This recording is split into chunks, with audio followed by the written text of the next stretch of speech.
मला ठाऊक आहे की देवबापाची जी दया आपणावर झालेली आहे आणि मागील दिवसांमध्ये आपण त्या दयेला लोकांपुढे घेऊन जात आहोत आणि आपण ख्रिस्त जन्मोत्सवाचा आनंद साजरा करत आहोत. आणि या प्रवासामध्ये आपण असताना 25 तारखेला आपण ख्रिसमस साजरा करणार आहे. प्रत्येक जणांची तयारी, प्रत्येक जणांच्या मनाची तयारी होत आहे. आनंद कसा करावा, कोणत्या पद्धतीने करावा, आणि त्यामध्ये मंडळीही आपण सगळेजण त्याच दृष्टिकोनातून विचार करत आहोत.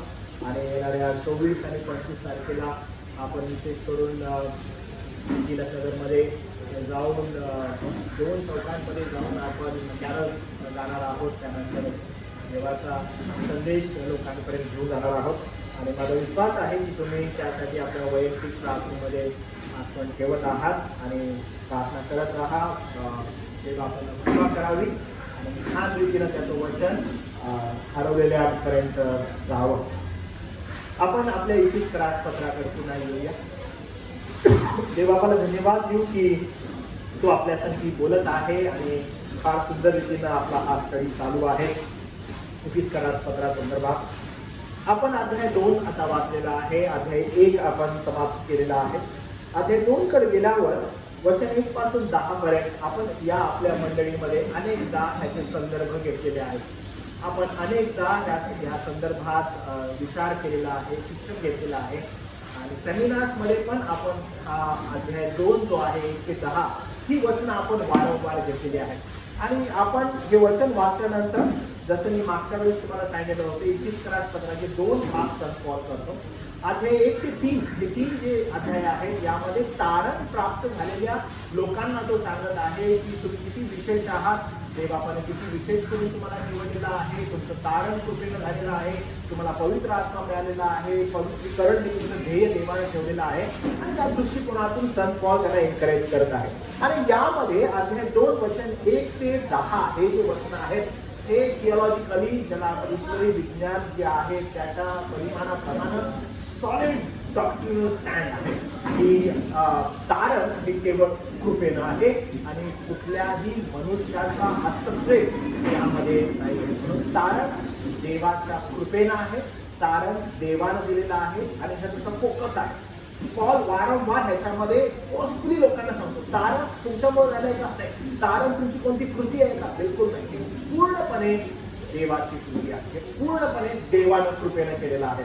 आणि म्हणून या अध्यायामध्ये मी तुम्हाला सांगतो बघा, वचन 5 त्यामध्ये म्हणतो की ख्रिस्ताबरोबर आपल्याला जिवंत केले, तुमचे तारण कृपेने झाले. आणि तुमचे तारण कृपेने झाले असं तो म्हणतो. जर आपण अजून वर वाचलं 4थं वचन, तरी देव दयाघन आहे, आपण आपल्या अपराधांमुळे मृत्यू झालेला असतानाही त्याने आपल्यावरील परम प्रेमामुळे आपल्याला ख्रिस्तामध्ये जिवंत केले. मॅन मनुष्य त्याच्या कृतीनं, कोणत्याही कृतीने मनुष्य तारण प्राप्त करून घेऊ शकत नाही. फक्त देवाची कृपा. ओके, फक्त देवाची कृपा आहे. देव कृपेने निवडतो आणि कृपेने निवडून एखाद्याचं तारण. आणि पॉल जो आहे तो फार सॉलिड हे कृपेचं डॉक्ट्रिन सिद्धांत सांगत आहे. तुमचं तारण कृपेनं झालेलं आहे. आता हे सगळं डॉक्ट्रिनल स्टँड बोलल्यानंतर मी पुन्हा एकदा हे वचन तुम्हाला वाचतो म्हणजे तुम्हाला लक्षात येईल. बघा तो परत म्हणतो बघा, 2रा अध्याय वचन 1 पासून कुणाला सांगत येतो, तुम्ही आपले अपराध व आपली पातके यामध्ये मृत झालेला होता आणि होता असं म्हणत झालेलं असता तुम्हास त्याने जिवंत केले. हे कुणाला तो बोलत आहे? जर आपण पहिला अध्याय 1 आणि 2 वर्ष वाचली तर आपल्याला समजतं की पवित्र जन होण्याकरिता बोलवलेले आणि ख्रिस्त येशूमध्ये विश्वास ठेवणारे, म्हणजे ही जी कॅटेगरी आहे यांना उद्देश. म्हणजे हे लोक कोण आहेत? ज्यांचं तारण झालेलं आहे. आणि त्यांना तो म्हणत आहे की तुम्ही आपले आठवा, तुम्ही आठवा. तुम्ही कसे होता? कारण आपण आता पुढची जी वचनं वाचणार आहे त्यामध्ये तुम्हाला पुन्हा एकदा संकल्प मिळेल की आठवा. ओके, पुन्हा आठवा. याचा अर्थ काय की तुझं तारण झालंय. हो येस, आमचं तारण झालेलं. हो मग सोडायचंय का? नाही. तर मग आठवा. काय आठवा? तुमची परिस्थिती आठवा, तुमची जागा आठवा, तुम्ही कुठं. आणि ती जागा तो आठवून देते. काय म्हणतो बघा, तो असं म्हणतो, तुम्ही आपले अपराध व आपली पातके यामध्ये मृत झाला असता तुम्हास त्यानं जिवंत केलं. तुम्ही तसे होता आणि तुम्हाला त्यानं जिवंत केलेलं आहे. कसे होता? तुम्ही मृत होता. मृत मनुष्य स्वतःहून उठू शकतो का? नाही उठू शकत. तो असं म्हणू शकतो का अरे थोडी झोप घेतो मी आणि आता उठलो नाही. मृत आहे. मृत मनुष्य उठू शकत नाही. त्याला एक्सटर्नल पॉवर हवी आहे. एक्सटर्नल काहीतरी हवं आहे. मध्ये मी एक पाहत होतो एक व्हिडिओ. त्याच्यामध्ये व्यक्ती राजकारणी कोणतं होता हॉस्पिटलमध्ये गेलेला होता आणि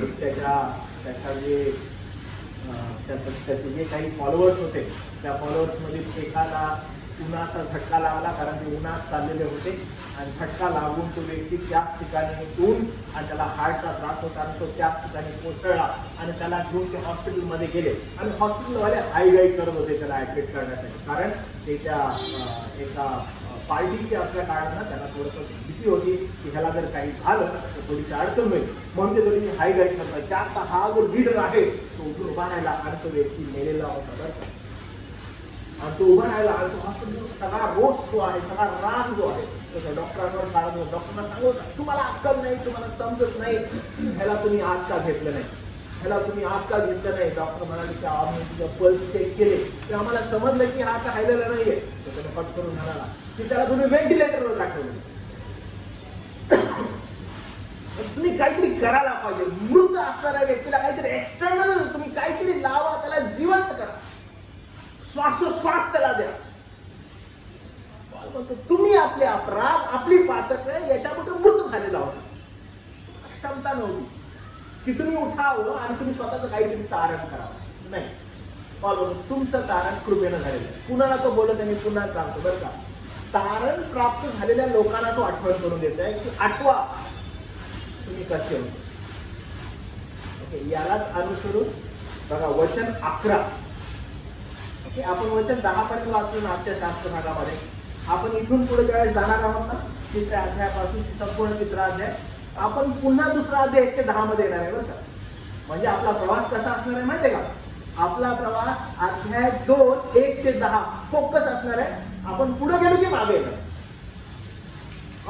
आपल्याला कसं शिकायचं आहे, कारण का तुम्ही जर व्याकरणाच्या दृष्टिकोनातून वाचलं ना ते त्याच्यामध्ये 11 वचन काय म्हणतं बघा, यास्तव. समजत आहे काय म्हटलं तिथं. यास्तव म्हणजे याचं कनेक्शन कुठे आहे. अध्याय 1 ते 10, 2रा अध्याय 1 ते 10. तो ते यास्तव म्हणजे वचन 2रा अध्याय 1 ते 10 आणि तुमचं यास्तव मी तुम्हाला सांगतो म्हणजे आठवा. तुम्ही आठवण करा. कसली आठवण करायची. आणि तारण झालं ना, तारण झालं. यास्तव तुमची अवस्था काय होती. तुम्ही आपले अपराध व आपली पातके याच्यामध्ये मृत होता. तुम्हाला कळत देवानं तुम्हाला तारण दिलं. तारण प्राप्त झालं तुमचं. हो ठीक आहे, तो पुढे एक्सप्लेन करतो बघा. तुम्ही कसे जगत होता हे तुमचे कृत्य जगाच्या रहाटीप्रमाणे अंतरिक्षाचा राज्याधिपती म्हणजे आज्ञाभंजक लोकांचा कार्य करणाऱ्या आत्म्याचा अधिपती याच्या वहिवाटीप्रमाणे होतं. अरे तुम्ही तसे जगत होता जीवन. तुमची अवस्था तशी होती, जगाप्रमाणे जगत होता. तुम्हाला आठवत असेल की अनेक संदेश आपले जे आहेत त्या संदेशामध्ये आपण या चर्चमध्ये आपण वारंवार या अनुषंगानं संदेश ऐकले की आपण अंतरिक्षाचा राज्याधिपती याच्या वहिवाटीप्रमाणे जीवन जगणारे, जगातील लोकांसारखं जीवन जगणारे असे आपण. ही आपली अवस्था होती. आता काय म्हटलेलं आहे, या लोका आपण आपले सर्व दैहिक वासनास अनुरूप असे मागे वागलो. आपण मागे वागले नव्हतो, असं आपली अवस्था ती होती. आपण असेच वागत होतो. तारण प्राप्त झालं ना त्याच्या अगोदर काय बघा. तारण प्राप्त झालं ना त्याच्या अगोदर काय तुमची अवस्था काय म्हणतात. तरी देव दया कर म्हणून आपण आपल्या अपराधांमध्ये मृत झालो असताही त्याने आपल्यावरील स्वतःच्या परमप्रेमामुळे ख्रिस्तामध्ये आपल्याला जीवन केलं. मृत होतो ना, जीवन झालं. मृत असताना अंशतः कशासारखं होतं, क्रोधाची प्रजा. देवाचा क्रोध होता. तो बोलतो आठवा. तुम्हाला ना मी आज 2 शब्द देणार आहे बरं का. ते 2 शब्द कोणते. हा, पहिला आहे कृतज्ञ आणि दुसरा आहे कृतज्ञ. ओके, कृतज्ञ आणि कृतज्ञ. मला सांगा बरं तुम्ही कृतज्ञ म्हणजे काय, कोण सांगेल. हा, उपकार जाणणार. आणि कृतघ्न म्हणजे काय? उपकार विसरणारा. बरोबर आहे. आता समजा कृतज्ञ असतो, इंग्लिश मध्ये त्याला ग्रेटफुल असं, टू बी ग्रेटफुल. आणि जर समजा कृतज्ञ आहे आणि तो म्हणतो की नाही मी कृतज्ञ पण नाही आणि मी कृतज्ञ पण नाही, असं होऊ शकेल का? जर समजा एखादा व्यक्ती कृतज्ञ म्हणतो मी कृतज्ञ नाही आहे, मी ग्रेटफुल किंवा थँकफुल नाही आहे, याचा अर्थ काय होतो माहिती आहे का? तो अनग्रेटफुल आहे. असं नाही होत का? मी अनग्रेटफुल पण नाही, मी ग्रेटफुल पण नाही. तुम्हाला माहित आहे काय होत आहे? पॉल काय करत आहे? पॉल एक फार जबरदस्त इथं एक्सप्लेनेशन देतो. पहिला तर त्यांना म्हणतो की अहो पवित्र जन, तारण प्राप्त झालेले लोक हो, तुम्हाला निवडलेलं आहे, सृष्टीच्या स्थापनेपूर्वी निवडलेलं आहे. किती जबरदस्त तुम्ही आहात, किती छान तुम्ही आहात, किती छान वागत आहात, खूप चांगलं आहे. अहो तुम्ही जे वागता ना ते ऐकून मला इतकं छान वाटतं, मी देवाचा धन्यवाद करतो, मी देवाचे उपकार स्मरण करतो. हो वंडरफुल. तुमचं ऐकल्यानंतर तुमच्याविषयी मला खूप छान वाटतं, मी तुमची प्रार्थनेत आठवण ठेवतो. आता तो काय म्हणतो माहिती का? थांबा, कारण झालंय, हो चालेल, सुसाट सुटलाय, वेट, आठवा. कोण तुम्ही? कुठले तुम्ही? तुमची अवस्था काय? तुम्हाला माहित आहे की देवाने केलेल्या कृपेसंदर्भात तुम्ही वारंवार थँकफुल असणं, कृतज्ञ असणं हे गरजेचं आहे. जर तुम्ही देवाने केलेल्या कृपेसंदर्भात कृतज्ञ नाहीये तर मात्र प्रॉब्लेम. पॉल आठवण करून सांग, कारण कसं झालंय? तुझ्या कृतीने नाही. आता तो काय म्हणतो ना, पुढे तर असं म्हणतो, तरी देव दयाळू आहे म्हणून आपल्याला अपराधांमुळे मृत झालो असता आहे, त्याने आपल्यावरील स्वतःच्या परमप्रेमामुळे ख्रिस्ताबरोबर आपल्याला जिवंत केले. तुमचे तारण कृपेने झालं आहे. ख्रिस्त येशूमध्ये त्यास उठवलेले, त्यास स्वर्गलोकी बसवलेले, यासाठी की ख्रिस्त येशूमध्ये त्याची आपल्यावरची जी ममता, तिच्याद्वारे येणाऱ्या युगात त्याने आपल्या कृपेची आपल्याला अपार संपत्ती दाखवावी. वा, बघा तुम्हाला अपार संपत्ती दाखवावी म्हणून त्यानं तुम्हाला जीवन केलेलं आहे. आपण म्हणतो हा किती छान आहे, देवानं माझ्यावर कृपा केलेली आहे, स्वर्गामधील अपार संपत्ती मला दिलेली आहे आणि मी त्या दृष्टिकोनातून आता पुढे जात आहे, मला त्या गोष्टीचा आनंद आहे. पुढे तो अजून थांबत नाही, अजून तो सांगतो काय काय मिळाले बघा. तो म्हणतो यासाठी की ख्रिस्त येशूमध्ये त्याची आपल्यावर जी ममता, तिच्याद्वारे येणाऱ्या युगात त्यानं कृपेची अपार संपत्ती दाखवावी. तुमचे तारण कृपेने विश्वासाच्या द्वारे झाले आहे, हे तुमच्या हातून झालं नाही, हे देवाचे दान आहे. हो, हे देवाचं दान आहे, देवानं केलेलं आहे, तुमच्यामुळे झालेलं नाहीये. अहो काय विचार करताय तुम्ही? हे तुमच्या हातून झालं नाहीये, हे देवाचं दान आहे, देवानं दिलेलं आहे. कोण होते तुम्ही? कुठले होते तुम्ही? काय करत होते तुम्ही? आठवा, तुमची अवस्था आठवा. तुम्हाला हे तारण मिळावं असं तुमच्यामध्ये काहीच नव्हतं, काहीच नाही.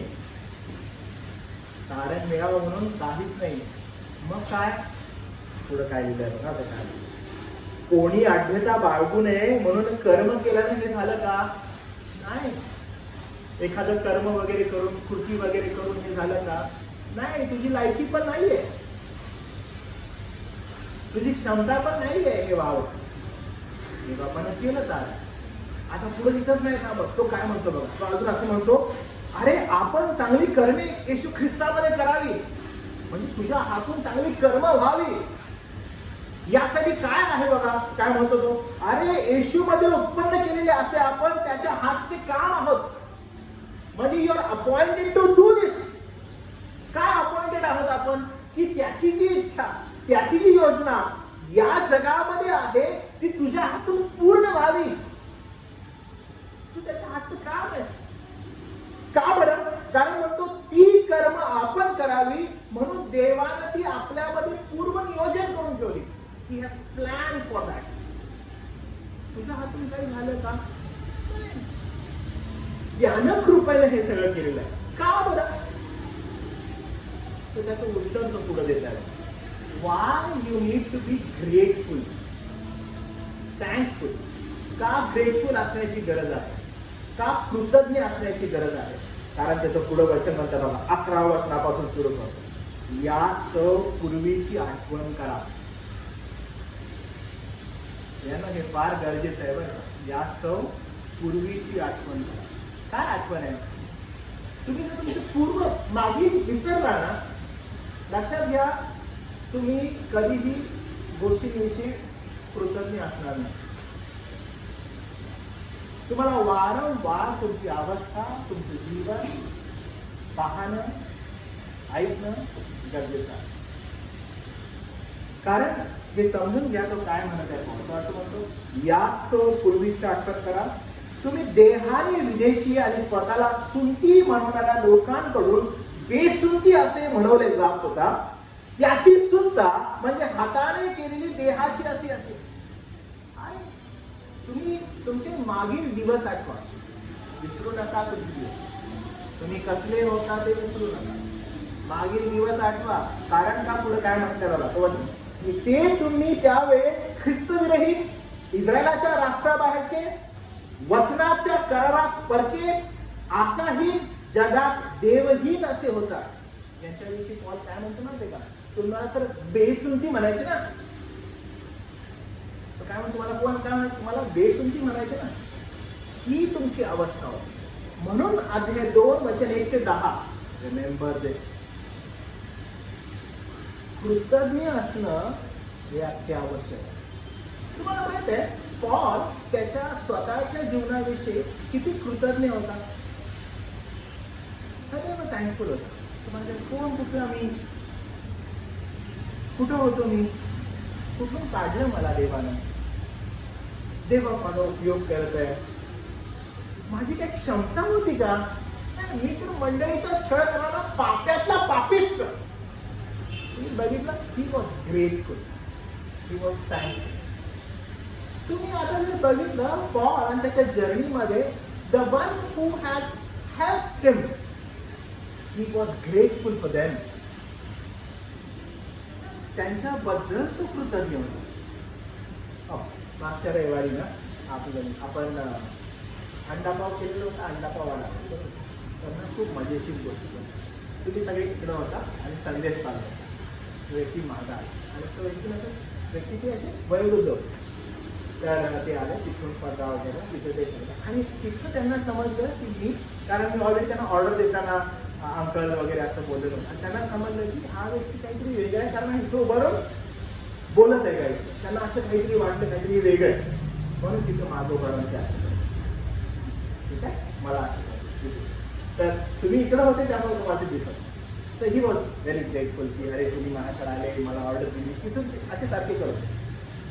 आणि मग आपण छानपैकी एन्जॉय केलं. त्यांना मागच्या मागं पेमेंट देण्यात आलं, ते गेले. संध्याकाळी मी आराम वगैरे केला आणि मग संध्याकाळी 7-7:30ला निघाला नियंत्रण. तर आम्ही इकडे जायचं होतं आम्हाला आणि मी गाडी टर्न घेतली आणि मी तिकडे जातो. तिथे म्हणजे इकडे काय जात आहे म्हणजे थांब जरा मला काम. आम्ही गेलो तिथं, गाडी लावली. मी त्या अंकलकडे गेलो. त्या अंकलला म्हटलं, अंकल खूप सुंदर होतं ते हे, सो थँकफुल, खूप खूप आभारी आहे तुमचं, मराठीतून बोल. आणि त्या व्यक्तीला एवढा आनंद झाला ना, ही वॉज लाईक हो धन्यवाद, खूप चांगलं आहे, तुम्ही आमची प्रशंसा केली, मी जे काम केलं त्याबद्दल तुम्ही मला thank you. Being grateful is a blessing. तुमच्या जीवनामध्ये जो काही पार्ट लोक करतात त्याबद्दल ग्रेटफुल असणं, कृतज्ञ असणं फार गरजेचं आहे. तुम्हाला माहित आहे, फिबी फक्त ना एक पत्र जाऊन ना 2 कराच्या लोकांना देतो. पॉल तिच्याविषयी खूप सुंदर देतो. अरे हिला जी काही मदत मला माझ्या सहचारणी आहे, ग्रेटफुल. रोम करासपत्र 16 वाक्य एकेकाचं नाव घेतो आणि थँकफुल आहे प्रत्येकाविषयी. Oh thankful for him, oh thankful for him, thankful for him. आपण म्हणतो नाही, गरज नाही, काय करायचं, देवाची कृपा झालेली आहे. काम येते का कारण तारण प्राप्त तुझ्या स्वतःच्या कृतीने नाही झालं. माझ्या स्वतःविषयी जर तुम्हाला सांगायचं झालं ना, मी लहानपणापासून मला अजिबात लाज वाटत नाही माझ्या स्वतःविषयी सांगायला. मी सांगलीमध्ये राहायला होतो. अवस्था आमची फार कठीण होती बरं, एकदम कठीण अवस्थेमध्ये राहिलेलं मी. मला कधीच वाटलं नव्हतं की मी पहिली प्रभूची सेवा दूर एकदम प्रभूपासून. माझा एक भाऊ, माझी एक बहीण, आणि त्या ठिकाणी ना 2 हॉस्टेल होते. आणि ते 2 हॉस्टेलचा एक रूल होता की जर समजा तुमचं बहीण किंवा तुमचा भाऊ त्या हॉस्टेलमध्ये ॲडमिशन घेतो, तर मग त्याचे सिबलिंग, त्याचा जो सख्खा भाऊ असतो किंवा बहीण असते, त्यांना ॲडमिशन नसते. मग तिथे 2 हॉस्टेल होते आणि ते दोघं माझ्यापेक्षा मोठे होते. मग एकीला मोठ्या हॉस्टेलमध्ये घेतलं, दुसऱ्याला दुसऱ्या हॉस्टेलमध्ये घेतलं. मी मला हे ॲडमिशनच नाही मिळालं. खूप प्रयत्न करण्यात आला. माझी आत्या वगैरे त्यावेळेस त्यांनी खूप प्रयत्न केला, कारण घरची परिस्थिती हालाकीची होती. त्यांना हॉस्टेलमध्ये कुठेतरी जागा मिळाली, पण नाही मिळाली. मग मला काय करण्यात आलं, मला घरीच ठेवण्यात आलं. मग माझे वडील होते, त्यांच्या हातपाय जसे चालत होते तेवढं ते पुरवठा करायचे. खाण्यापिण्याची तर फार अडचण होती. मग माझी बहीण, माझे भाऊ काय करायचे, हॉस्टेलमध्ये जे काही जेवण असायचं ना ते त्यांच्या पॉकेट्समध्ये टाकायचे. आणि त्यांची पॉकेट्स आहेत ना हे चिकट व्हायचे. माझा भाऊ पहिला चपात्या हळूहळू टाकू लागला. चपात्या आणायचा आणि मला द्यायचा. त्याच्यानंतर तो चिकन मटन जर असेल तर ते टाकायचं. त्याची पॅन्ट एकदम अशी घाण व्हायची, करी वगैरे अशी असायची, तरी पण आणायचा आणि मला द्यायचा. आम्ही स्कूलमध्ये कसं खेळायचं. अवस्था फार कठीण होती. वयाच्या 17 वर्षापर्यंत माझ्या घरात कधी लाईट नव्हती. परिस्थिती अधिकच कठीण आहे. पण the people who help, being grateful to them, it's a blessing. कारण देवाने त्यांचा उपयोग केला. परिस्थितीला कधी नाव ठेवलं का? अजिबात नाही. त्यावेळेस वाटायचं बरं का, जीवन आहे. कधी कुठल्या फॉरेनरला बघायचं का मला वाटायचं हे बरोबर नाहीये. मला असं वाटायचं की आपण गोरा बनलो असतो, मी US मध्ये वगैरे जन्मलो असतो, किती चांगलं झालं असतं. हे जीवन बरोबर नाहीये. कठीण आणि बेकार जीवन आहे. कठीण वाटणं आज कमी करा. खूप कठीण जीवन. माझी अवस्था एवढी कठीण होती की ना, मी 3री-4थीत असताना ज्यावेळेस जेवण लोक खातात डबे, तर मी अशी वाट बघायचो त्यांचे डबे खाणं कधी संपतं. तुम्हाला माहिती आहे का? कारण माझी इच्छा असायची की जेव्हा ही मुलं आज जातील तेव्हा खाली पडलेलं तरी खावं आणि ते खायचं. तुम्हाला आश्चर्य वाटेल की हे मी करायचो. पण त्याच्यामध्ये आमचे एक सर होते. त्यांनी एकदा मला हे करताना बघितलं. त्यांनी काय केलं, त्यांनी मला बोलवलं आणि मला म्हटलं, काय रे असं करतो? अरे म्हटलं, सर अमुक अडचण आहे, तुम्हाला ठाऊक आहे. मग त्यांनी ते ऐकलं आणि त्याच्यानंतर ते मला रोज डबा आणू लागलं. आणि ते सर अजून पण ऐकत करतात. जेव्हा कधी मी सांगलीला जातो, मी त्यांना भेटतो. त्यांच्या चर्चमध्ये मेसेज दिलेले आहेत. बीइंग थँकफुल खूप गरजेचं आहे. त्यावेळेस असं वाटायचं की काय जीवन आहे हे, बेकार जीवन आहे, एकदम खराब जीवन आहे. परिस्थिती अतिशय बेकार आहे. काय आपण करू शकत नाही या परिस्थितीबद्दल. पण तुम्हाला माहित आहे, आज जेव्हा मी पाहतो ते जीवनाकडे, धन्यवाद, प्रत्येक परिस्थितीमध्ये मला जगाला शिकवलं.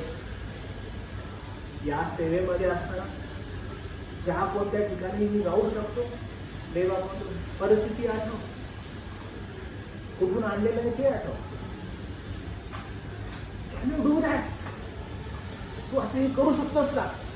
हो, करू शकतो. मला अजून आठवतंय की मी ज्यावेळेस आपल्या एकदा मोलगी या ठिकाणी गेलो. ही मुलं ज्यावेळेस नवापूर नंदुरबारवरून येतात, तिथे एक ठिकाण आहे मोलगी नावाचं. तर मोलगीला गेलेलो होतो आणि त्या ठिकाणी सेवा करत होतो. आणि सेवा करत असताना माझ्या बिलकुल मागच्या साईडला ना म्हसरं बांधले होते. ओके. आणि त्यांची पाठ माझ्याकडं होती. ओके. आणि त्यांनी मला जेवायला दिलं आणि पुढं प्लेट होती. ओके. आणि मी जेवत आहे आणि ती पाठ माझ्या मागे आहे. आणि जी जनावर आहेत ना ती शी करतात, त्याचे शिंतोडे माझ्या अंगावर उडत आहेत. ठीक आहे. आणि त्यांनी मला जेवण दिलं. मी जेवण, मला काहीच घाण नाही वाटलं. कारण त्याच्यापेक्षा घाणेरड्या परिस्थितीतून मला बाहेर काढलेलं आहे. माझी बहीण मला सांगते की तुला एक दिवस मी उकिरड्याच्या बाजूला झोपलेला असताना उठून आणलंय, आणि ती अजून पण ती गोष्ट सांगते की तू थकलास आणि उकिरडा जो असतो ज्या ठिकाणी कचरा टाकण्यात येतो हॉटेलचा, त्या हॉटेलच्या कचऱ्याच्या जवळ तू झोपलेला होतास तिथून, आणि ती म्हणजे तिथून मी तुला एक दिवस उठून आणलं कारण तुला झोप लागलेली होती. परिस्थिती फार कठीण आहे, पण या परिस्थितीमध्ये ज्यावेळेस आज विचार करण्यात येतो त्यावेळेस मी कधी थँकफुल कृतज्ञ असलं देवा. पण तुम्ही तुमची जर परिस्थिती बघितली कदाचित माझ्यापेक्षा खूप चांगली असेल. तर तुम्ही हॉस्टेल्समध्ये असाल, तुम्ही तुमच्या घरांमध्ये असाल, तुम्ही तुमच्या आई वडिलांकडे राहिलेले असाल, तुम्ही त्याबद्दल देवाला धन्यवाद दिला आहे का? ते आपली लायकी किंवा पात्रता नाही आहे,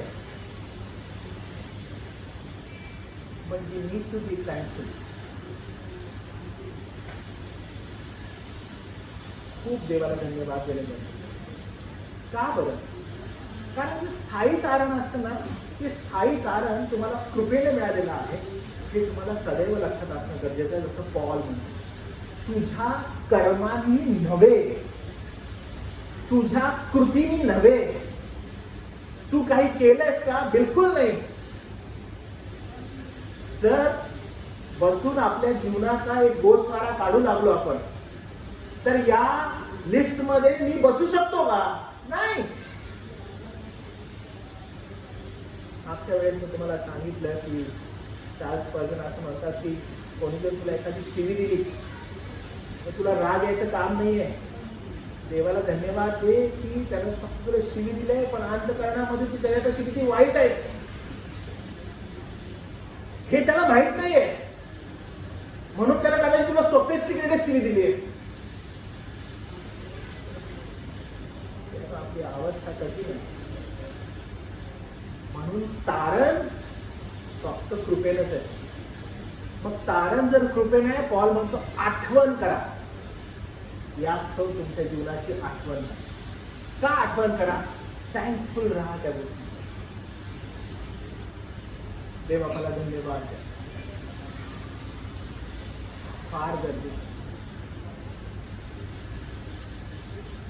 कारण वचनात पुढे असं लिहिलं बघा, ते तुम्ही 12 वचन, ते तुम्ही त्यावेळेस ख्रिस्त विरहित होता, इस्रायलाच्या राष्ट्राबाहेरचे, वचनाच्या करारास परके, आशाहीन व जगात देवहीन होता. परंतु जे तुम्ही पूर्वी दूर होता ते तुम्ही आता ख्रिस्त येशूमध्ये ख्रिस्ताच्या रक्ताने जवळ झालेले आहात. त्या गोष्टीला त्याच्या हक्काने जवळ आलेले आहात. कारण कृपेनं तुमचे तारण. विश्वासणारा आपल्या जीवनात पाप क्षमेसाठी ख्रिस्तावर विश्वास ठेवतो आणि सार्वकालिक जीवन मिळवतो, तेव्हाची घटना त्याला तारण असं म्हणतात. आणि पुढील जीवनात स्थान मिळावे यासाठी देव त्याच वेळेला त्याला पवित्र करतो आणि मग पवित्रीकरणाची प्रक्रियेला सुरुवात होते. आणि ही जी पवित्रीकरणाची प्रक्रिया आहे त्यासाठी देवाने केलेली तरतूद आपल्यासाठी, आणि ती तरतूद आपल्याला माहित असणं गरजेचं आहे. ती तरतूद काय आहे? देवानं स्थायी तारण दिलं, ख्रिस्ताचं नीतिमत्व दिलं, देवानं वचन दिलं, देवानं पवित्र आत्मा दिला, देवानं मंडळी दिली, तरतूद केली.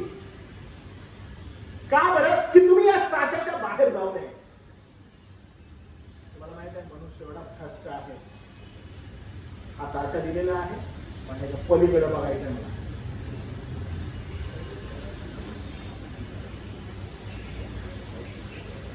आणि त्या पलीकडे का बघायचं आहे? कारण जग आहे, माझा मी आहे.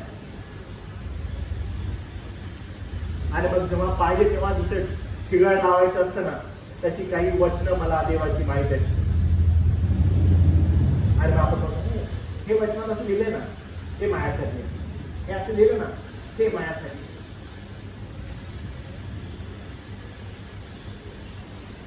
आणि त्याप्रमाणे आपण जीवन जगत आहोत. पण स्थायी तारण, ज्याला तारण आपण म्हणतो, आणि आध्यात्मिक जीवन, ह्या दोन्ही वेगळ्या गोष्टी आहेत. त्यामुळे स्थायी तारण जर कृपेने मिळालेला आहे, तो व्यक्ती फोकस्ड आहे आध्यात्मिक जीवनाबद्दल, आत्मिक जीवनाबद्दल.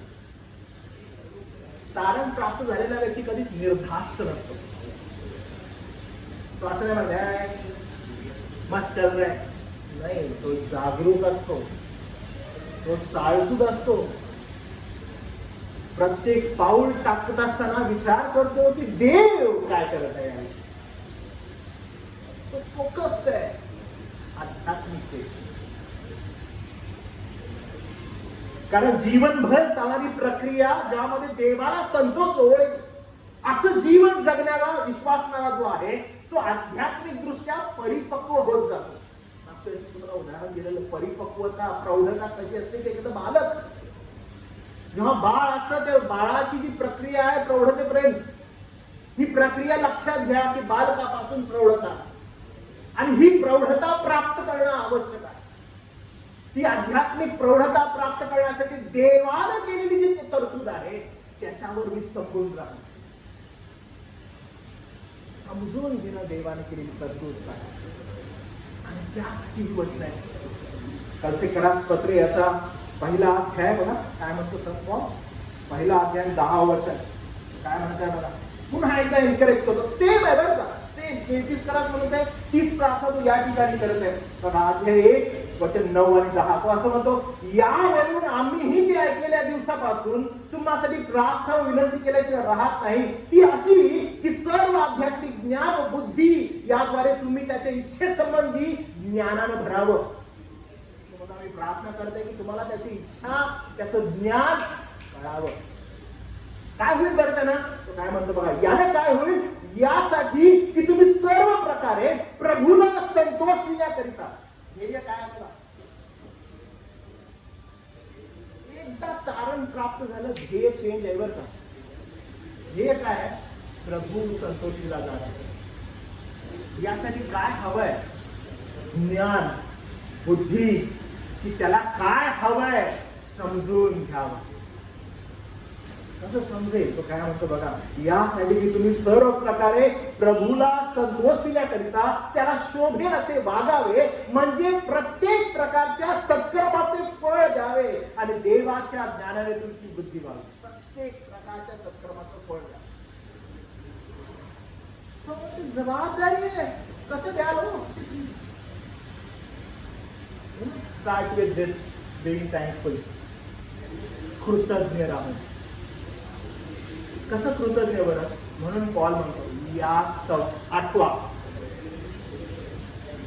यास्तव आठवा तुमचं तारण कृपेने राहा.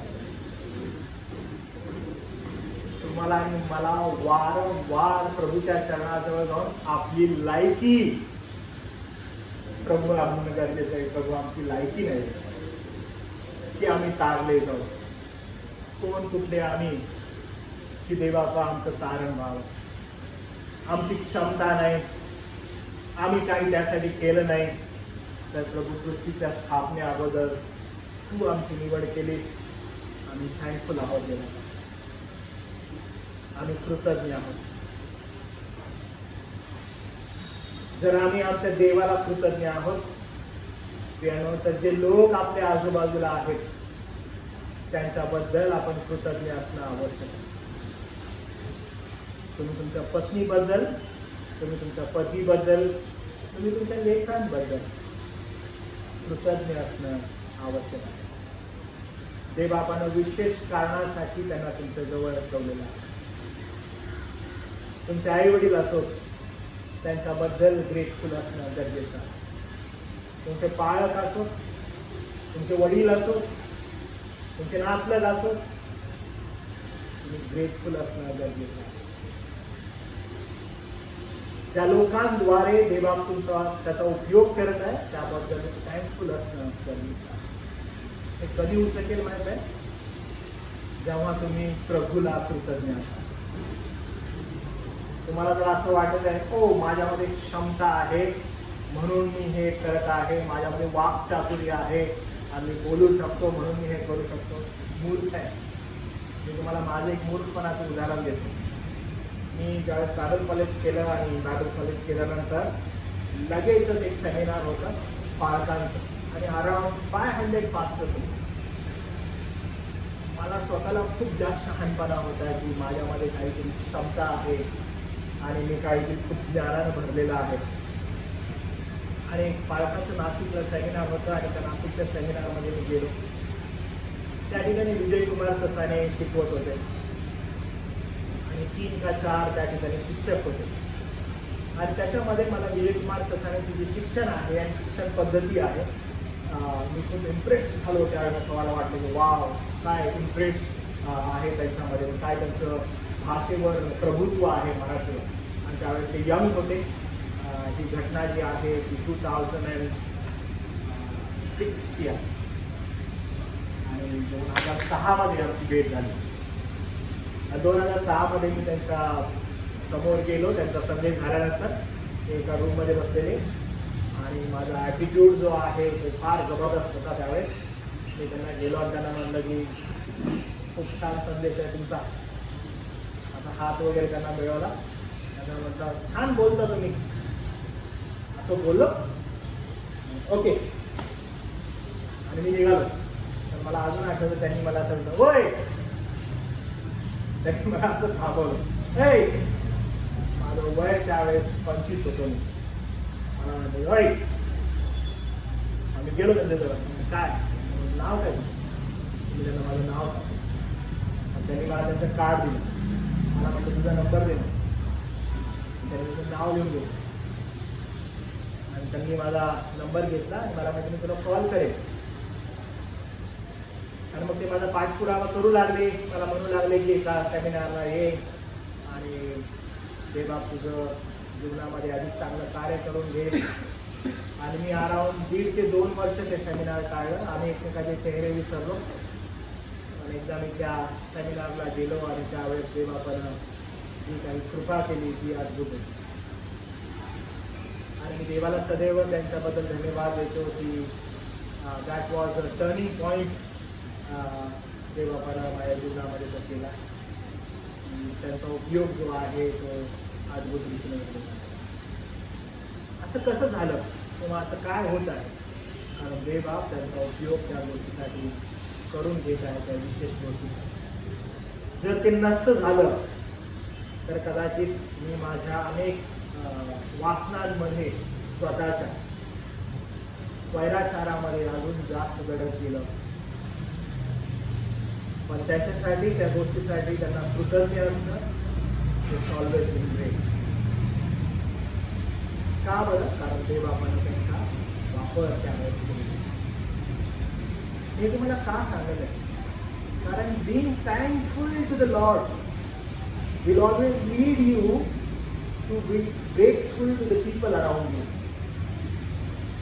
ज्यावेळेस तुम्ही वरती थँकफुल आहात, तुम्ही खाली बघा, तुमच्या वरती डावीकडे बघा आणि ते म्हणा की मी too thankful for each one of you. तुम्ही रूममध्ये राहता, तुमच्या रूममेटसाठी धन्यवाद द्या. जे कोणी तुम्हाला आध्यात्मिक जीवनामध्ये उत्तेजन देण्यासाठी आहे, थँकफुल राहा. तुम्ही जर थँकफुल नाही राहिले, कृतज्ञ आहात तुम्ही. आणि पॉल त्यांच्याविषयी पण बोलतो ना का, कृतज्ञ लोकांविषयी. हे अनेक लोक आहेत जे कृतज्ञ आहेत.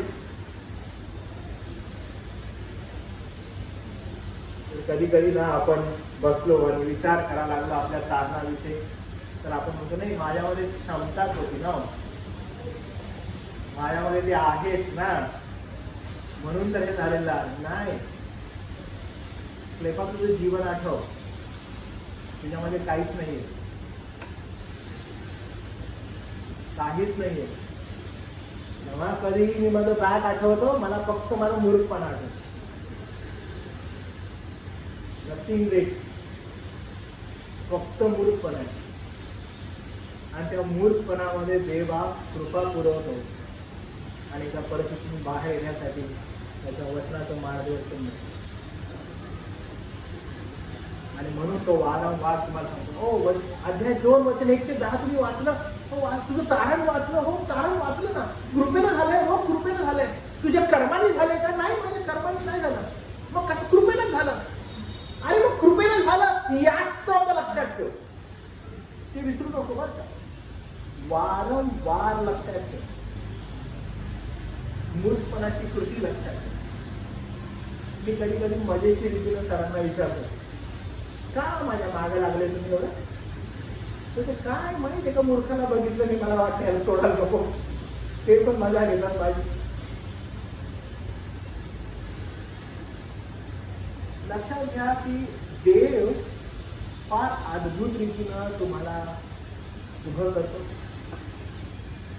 आणि त्यासाठी काही लोकांचा वापर करतो. Thankful for him, thankful for people who lead you to spiritual life, thankful for people who is around you, your family, your kids, तुमचे फ्रेंड्स जे आहेत, जे तुम्हाला आध्यात्मिक दृष्टिकोनातून उत्तेजन देतात, ते तुम्हाला लीड करतात, तुमचे आई वडील तुमच्यासाठी प्रार्थना करतात. Thankful to them. मी किती वेळेस आंटी शिंदे आंटींना म्हटलं असेल की आंटी तुम्ही प्रार्थना करता, खूप थँक्यू. किती वेळेस ते मला म्हणते मी प्रार्थना करते बरं का तुमच्यासाठी, तुमच्या सेवेसाठी तुम्ही जाता येता. कितीदा जाऊन त्यांना बोलत आंटी थँक्यू बरं का तुम्ही करत आहात, मला माहित आहे. Just go and thank them. किती बोला त्यांना. तुम्हाला तुम्ही बघितलं वेन पास्टर कोशी ते इथं आलेले होते, ते ना एक गोष्ट मारले होते ठीक आहे ना, थँकफुल ते बोलले बघा, थँकफुल राहणं. म्हणून मेसेज संपला म्हणजे त्यांना जाऊन थँक्यू बोला आणि त्यांनी सेवा केली. आवश्यक आहे थँकफुल. आणि कॉल ती आठवण करून देतो इथेच्या लोकांना, थँकफुल राहा. तुमचे डाऊनफॉल आठवा तुम्हाला कुठून काढले. ठीक आहे, ज्या वेळेस तुम्ही ते विसरणार ना,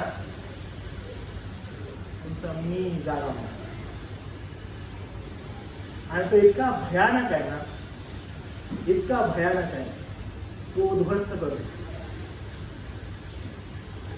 तो काय करतो? तो उद्ध्वस्त करतो. घरच्या घर उद्ध्वस्त करतो. आणि हा मी भयानक आहे. तारण प्राप्त झालंय का? हो झालेलं आहे. पवित्र आत्मा आहे का? हो आहे. आपण जसं मागच्या वेळेस पवित्र आत्मा हो आहे ना, तारण झालेला आहे, पवित्र आत्मा आहे. पण अपरिपक्वता तुम्हाला खाऊन टाकेल आणि ग्रासून टाकेल. देवाने दिलेल्या तरतुदीकडे पहा.